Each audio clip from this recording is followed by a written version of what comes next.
Pagtataksil, betrayal. It causes much pain in marriage. It destroys trust and intimacy between a husband and a wife. But while we almost always sympathize with the betrayed spouse, we must also focus on the other victims in the family, the children. I am Carlo Panlilio. Let's look into infidelity and faithfulness.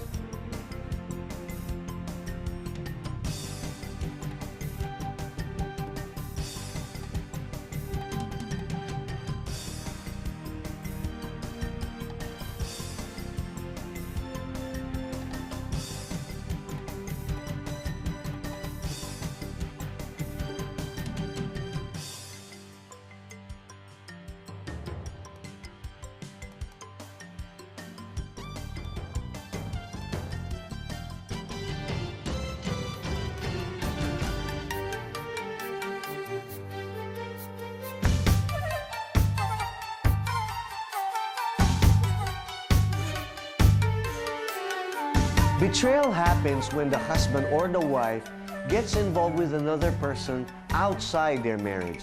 Tinatawag natin itong sa Tagalog, nagtaksil, nag-over the bakod o minsan pa nga, sumakabilang-bahay.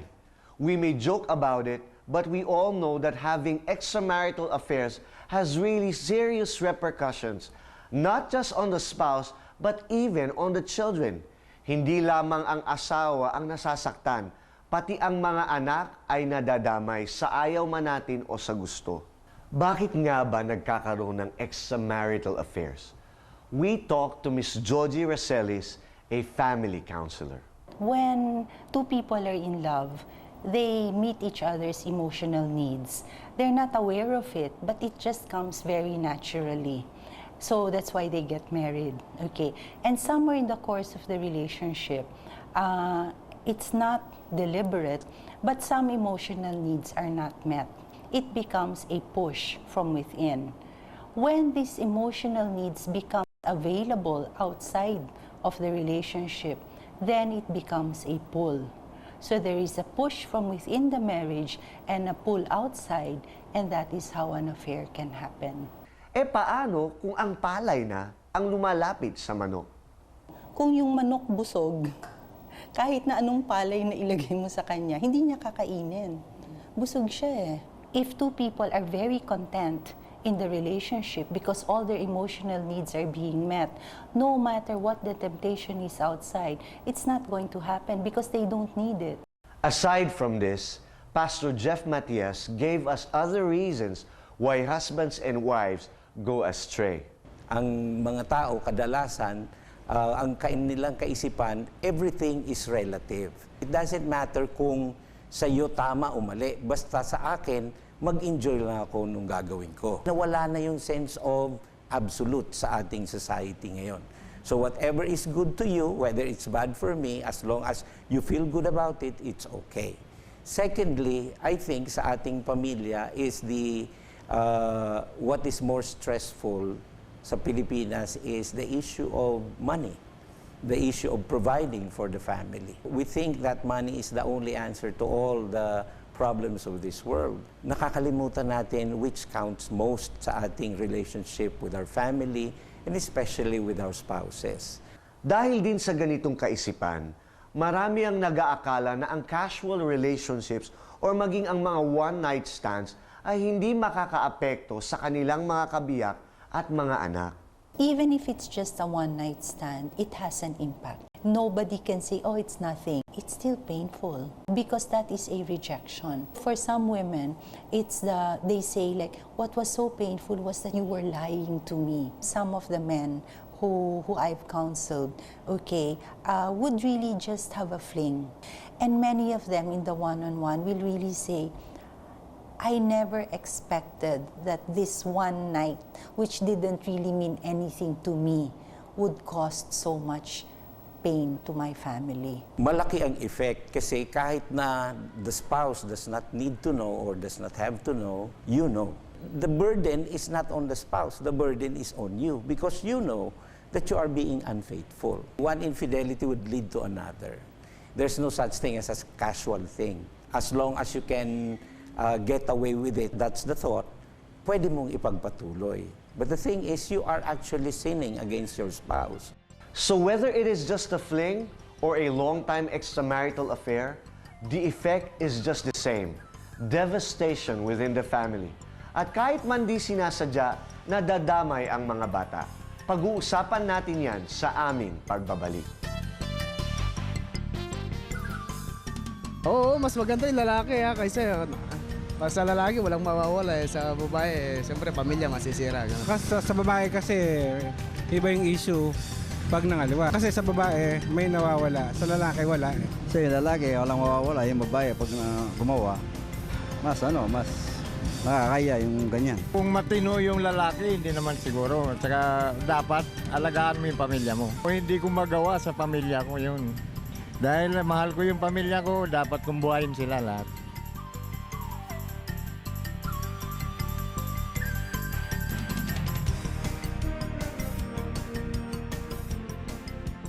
Hindi sila magkasundo, ganun siguro. Kulang sa kalinga yung babae. O kaya talagang ugali na niya yun, lahi nila na ganun. Financial lang po. Hindi sila kontento sa asawa nila. Minsan dahil lang po sa asawa, hindi man mag-alaga. Siguro po kulang lang po sila talaga sa communication po kay God. Kasi kung meron po nun, talagang magiging buo po yung yung pagsasama nila na mag-guide sila ni Lord.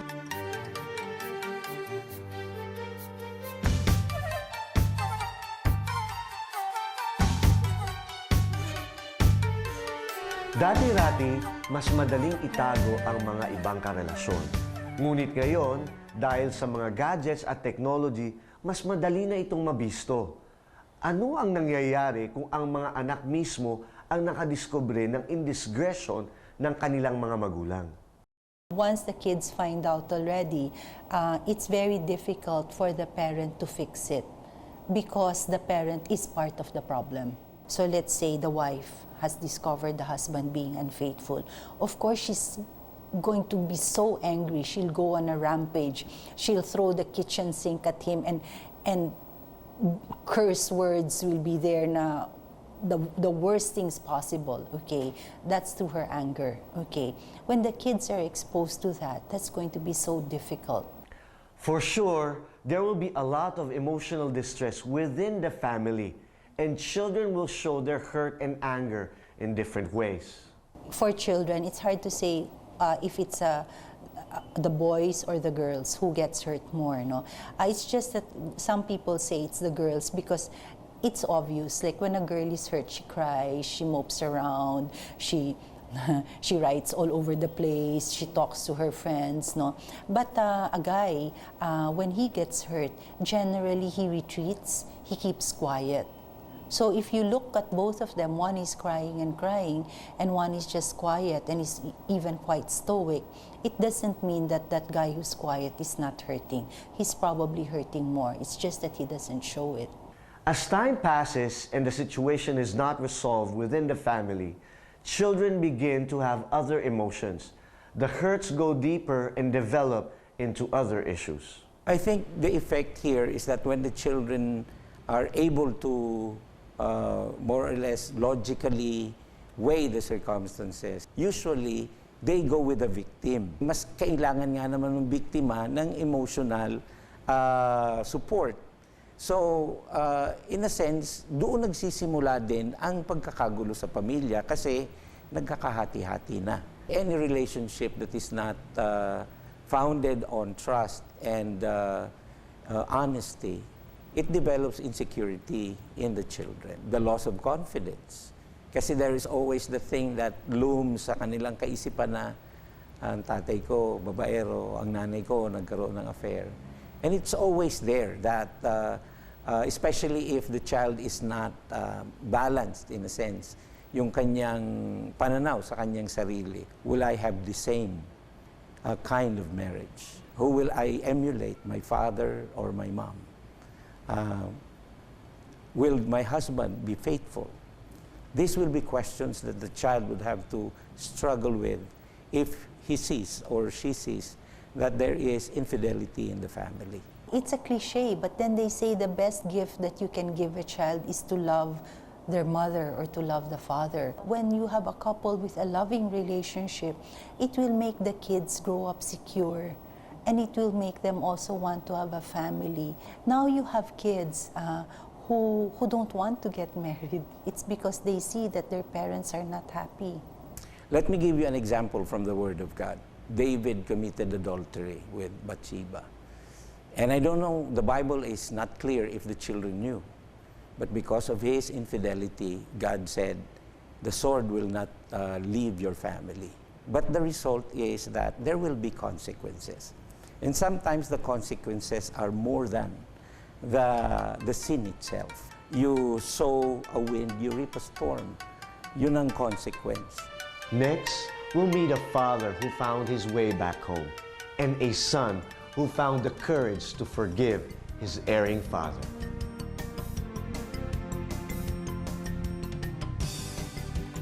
Wala nang focus yung mga bata sa pag-aaral, ganyan. Maalis na yung respeto nila sa sarili nila at confidence.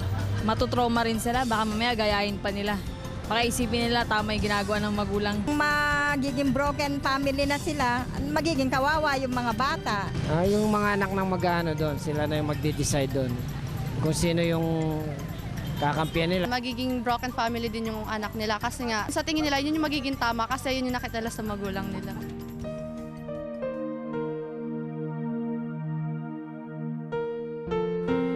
Monte Cristo Mendigoria, or Monty, excelled in sports and was very competitive even at a very young age. Then, at 17, he met Yoli, and after a few months of courtship, they decided to live together. The time na niligawan ko siya, I was having problems with my relationship with my father, and she was having a relationship problem with her dad. Walang priest na gustong magkasal sa amin. Since ayaw kaming maghiwalay, nagsama muna kami. After they had 2 daughters, Monty and Yoli decided to get married, but their life suddenly took a turn for the worst.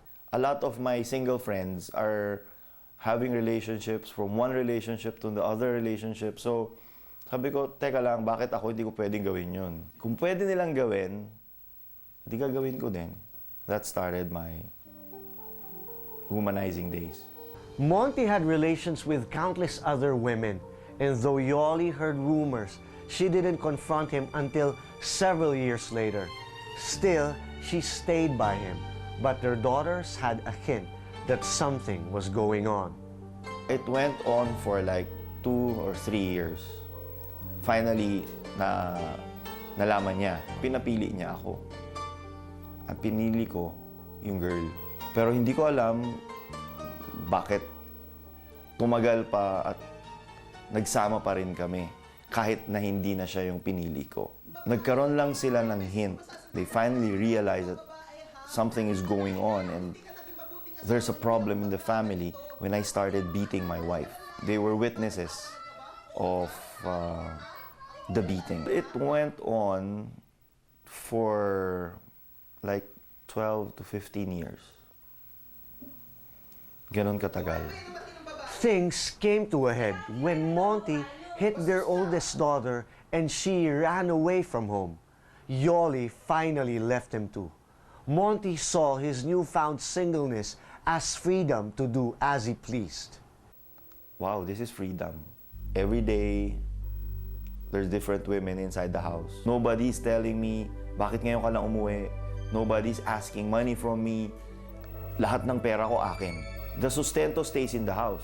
Why would I give sustento kung kayo yung umalis? Monty thought he had found the ultimate happiness, but he still felt empty inside.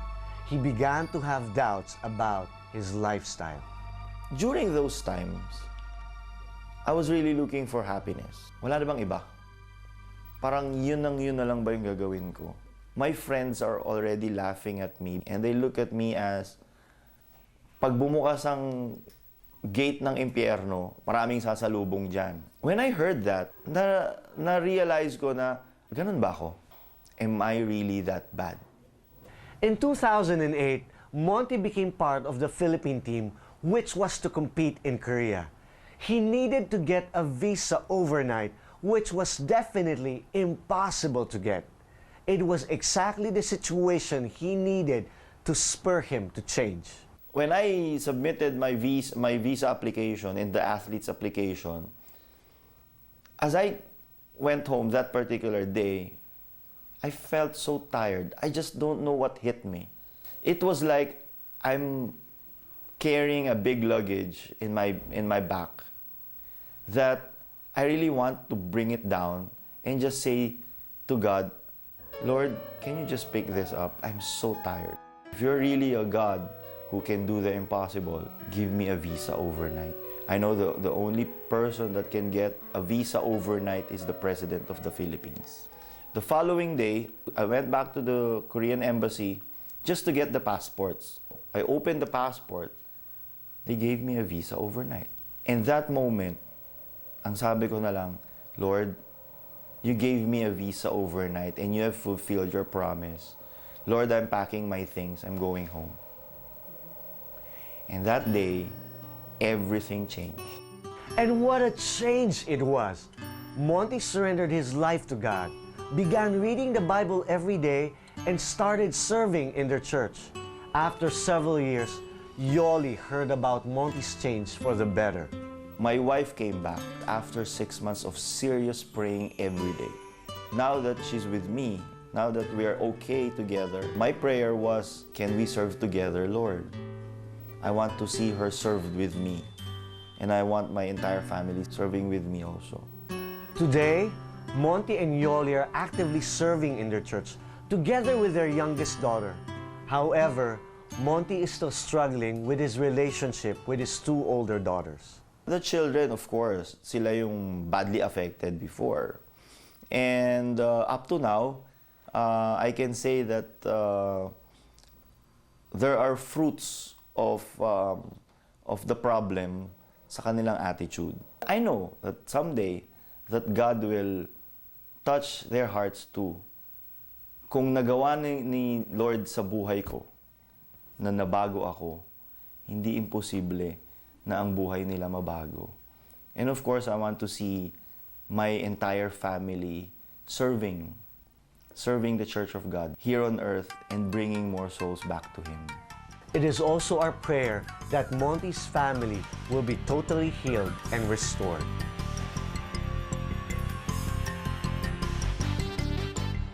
Naghiwalay po yung parents ko dahil nang bababae daw po yung papa ko nung baby pa ako. Siguro mas magiging mabuti po yung buhay ko kung lumaki ako na nabuo yung family ko. Kasi pag nakikita ko yung mga kaibigan ko tapos hindi sila broken family, parang ang saya-saya po nila tsaka open na open po sila sa lahat ng bagay. Hindi po matatawag na pamilya yung isang pamilya kung wala po yung isa.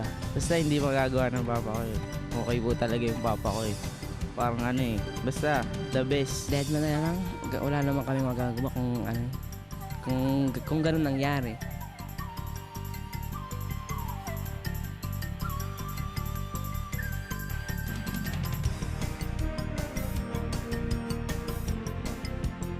Affected pa rin ako dahil may mga things ako na kailangan ko na hindi maibigay. First thing yung love. So ako, hindi ko na iniisip. So, just life goes on, ganun lang. Nakakasira naman po ng respeto dahil po hindi niya rin inaalala yung mga anak niya. Kapag nagnaliwa po siya, doon po mapupunta yung atensyon niya, hindi po doon sa tunay na pamilya niya.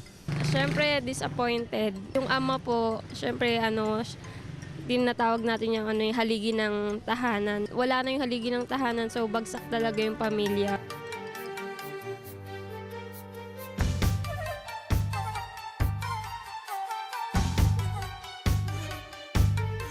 In dealing with infidelity, there are some things that parents must remember. It's important not to badmouth to your children, okay? Because at that point, you're very angry. The child would like to be able to love both parents. When we start badmouthing the other spouse, it's like asking our child to choose. They want to have both. They want to love both. They need to be able to respect both. Kung ikaw yung may kasalanan, ang una mong dapat gawin is not to make excuses for your fault. Face your spouse at aminin mo yung kasalanan mo. Huwag kang gagawa ng kahit anong excuse. Don't pass on the blame. Secondly, kapag inamin mo, don't expect right away that people will forgive you. Because if there is a breach of trust, it will take a long while for you to be able to regain the trust again. Kailangan patunayan mo.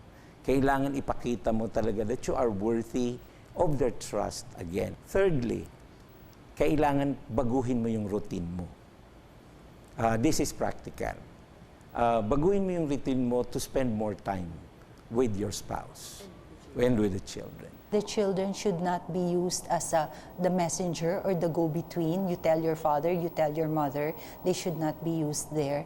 The children should not have to know the nitty-gritty, gory details of what is happening. The child is a child. The parent should not look at her child as a confidant or a counselor. The parent has to vent somewhere else, but not at the kid. Okay, that's too heavy for a child. Ang mahirap dyan kapag each time you come together, nafe-feel ng mga bata yung tension between the two of you. Kailangan ipakita nung mommy na kahit na nasasaktan siya, yung full trust and full support niya dun sa husband niya in front of the children. Kailangan makita nila yon. Because the parents themselves are the problem, they're unable to be there for their children. Joji suggests that the parents should find someone whom the children can trust, someone who could help the children deal with their emotions.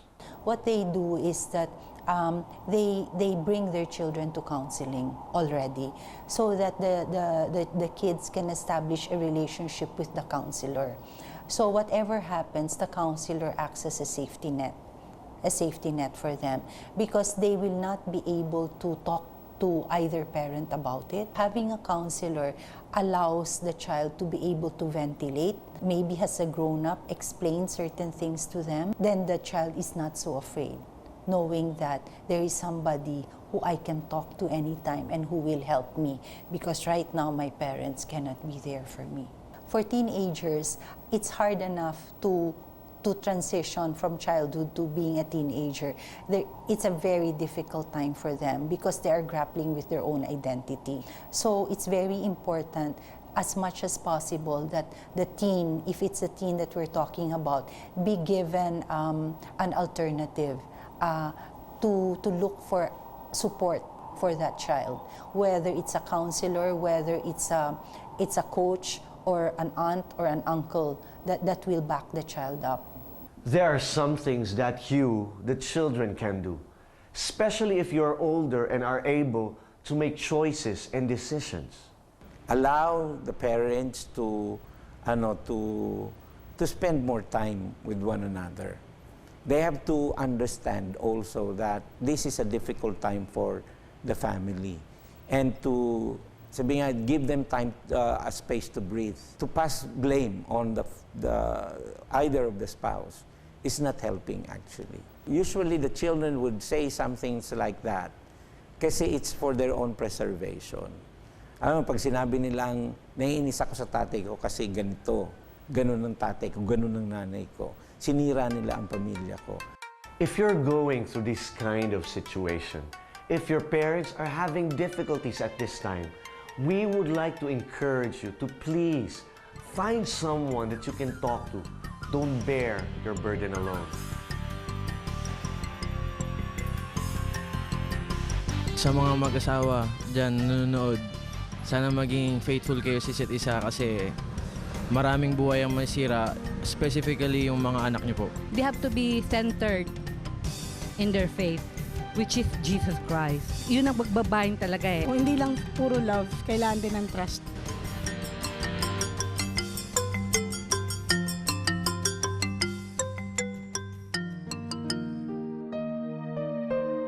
Ben Dinglas has very few childhood memories of his father, and when he was 12 years old, he finally found out why.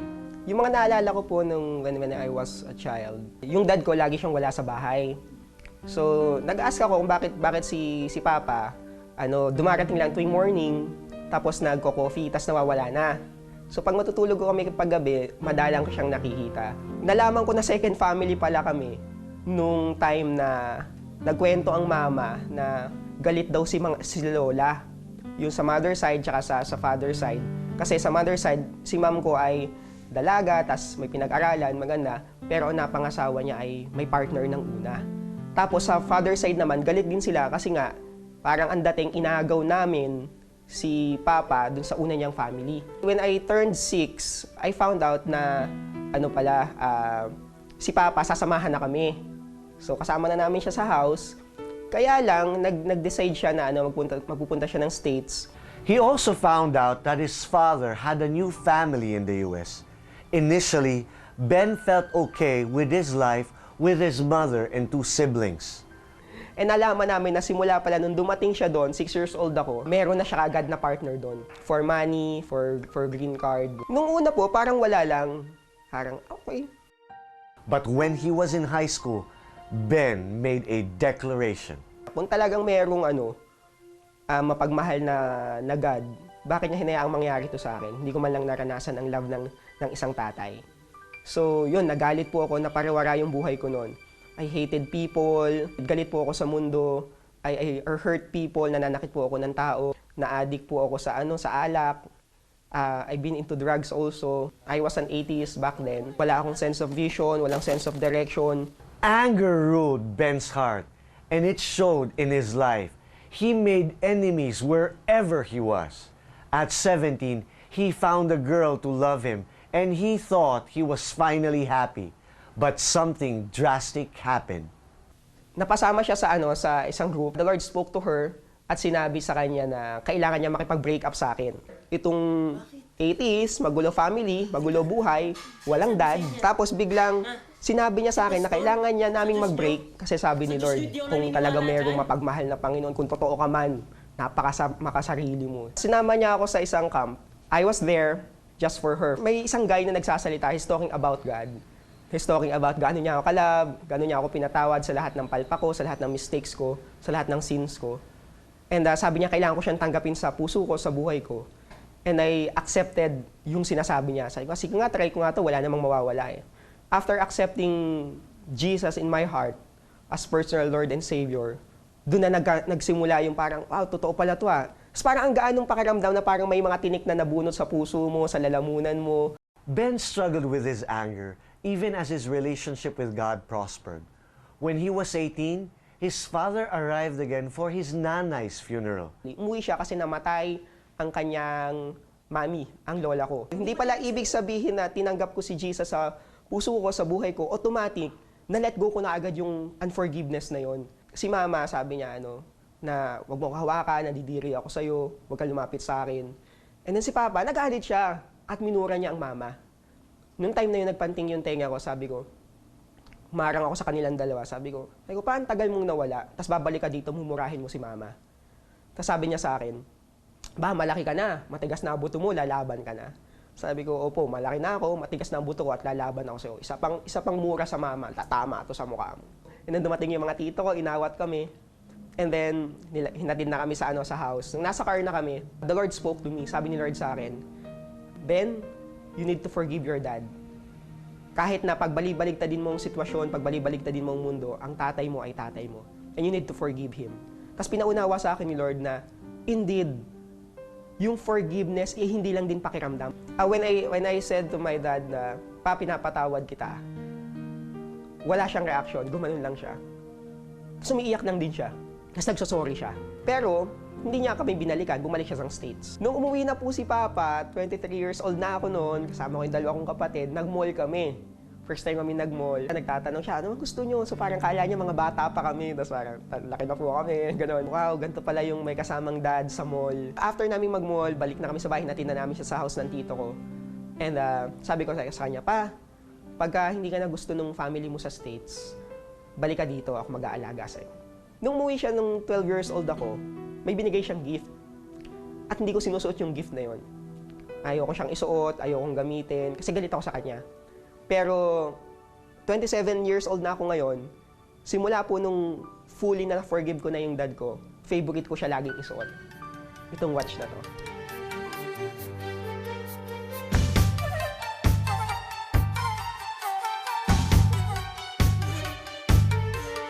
Surely, There are lessons to be learned from the lives of Monty and Ben, a father and a son who both experienced the pain of infidelity and the beauty of God's love and forgiveness.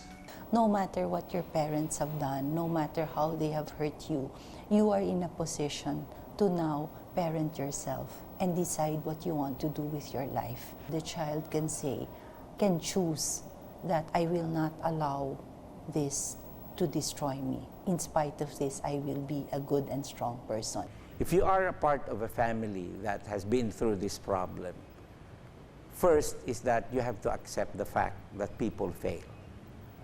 And no matter how good or no matter how you have made your parents to be your heroes, don't stop loving your parents. God loved us despite of our sins. And in the same way, you owe it to them to love them. You're right, Pastor Geoff.